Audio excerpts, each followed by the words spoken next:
នេះមានសំណួរខ្លះចង់សួរកហូបត្រៀមឆ្លើយពួកឃើញវីដេអូខ្មែរច្រើនណាហើយនិយាយដឹងពីខ្មែរច្រើនសំណួរសួរថាតើប្រាសាទអង្គរវត្តជារបស់អ្នកណាคนไทยហើយជនផ្ទះបាញ់คนไทยខ្យល់ព្យុះคนไทยជួយដីคนไทยទឹកជំនន់คนไทยចំយៈអានេះបោះវាទាំងអស់ហ្មង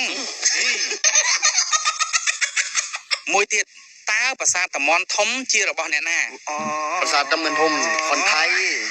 ចង់បាយទាំងអស់ហ្មងអញ្ចឹងប្រាសាទតាមាន់ធំមិនមែនរបស់ខ្មែរអញ្ចឹងនេះខ្មែរសាញ់មកពីណា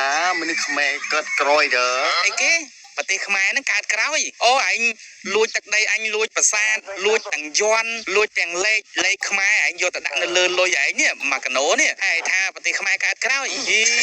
ឡូវចេះអញសួរឲ្យមួយតើប្រទេសខ្មែរកើតមកពីណាកើតមកពីណាកើតមកពីថៃនេះហើយ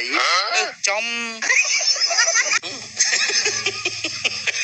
ពីទៅជាប្រទេសខ្មែរកើតមកពីថៃអូយកូនមីគេបាញ់ហើយមកទោសច្រឡំឥឡូវមានសំណួរមួយទៀតសួរជាលើកចុងក្រោយតើជនជាតិថៃដូចជាអាកហូបឯងនេះនិយាយទេអង្គវល់អញ្ចឹងបែកមែនបាននិយាយវល់ជាពិសេសរឿងប្រវត្តិសាស្ត្រហ្នឹងដូចត្រឡប់ត្រលិនចាមកដូចអត់ដឹងអីអញ្ចឹងដូចប្រាសាទអង្គរវត្តដែលគេជឿជាក់ថាជារបស់ខ្មែរពិភពលោកគេទទួលស្គាល់ថារបស់ខ្មែរនេះហើយឲ្យចេញមកគឺរបស់ថៃរបស់អីចឹងទៅសួរថាតើប្រជាជនហើយនឹងអាកហូបឯងហ្នឹងបែកមែនអូយ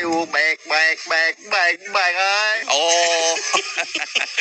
ក្បាយបងប្អូនអរគ្នាអញ្ចឹងយើងកុំសូវឈឺចាប់ប្រហែលវាបញ្ជាក់ឲ្យគឺថាពួកវាបែកទេអញ្ចឹងពេលខ្លះយើងមិនបាច់ឈឺចាប់ព្រោះថាពិភពលោកគេទទួលស្គាល់ហើយយើងសើចនៅក្នុង YouTube សើចនៅក្នុង Google អីគឺគេទទួលស្គាល់ហើយប្រាសាទអង្គរវត្តគឺជារបស់យើងរបស់ដែលវាយកទៅទាំងប្រមាណដាក់នៅក្នុងវាំងធ្វើនៅក្នុងវត្តនៅឯប្រទេសថៃហ្នឹងគឺជារបស់ចោលទេ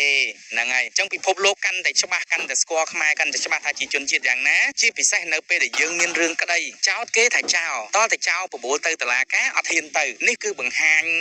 អន្តរជាតិឲ្យកាន់តែច្បាស់ថាគឺអ្នកណាជាអ្នកចោលពិតប្រាកដបងប្អូនអ្នកគ្នាអញ្ចឹងយើងមានប្រៀបច្រើនណាស់យើងចាំមើលទាំងអស់គ្នាថាតើសាលាក្តីគេកាត់ឲ្យយ៉ាង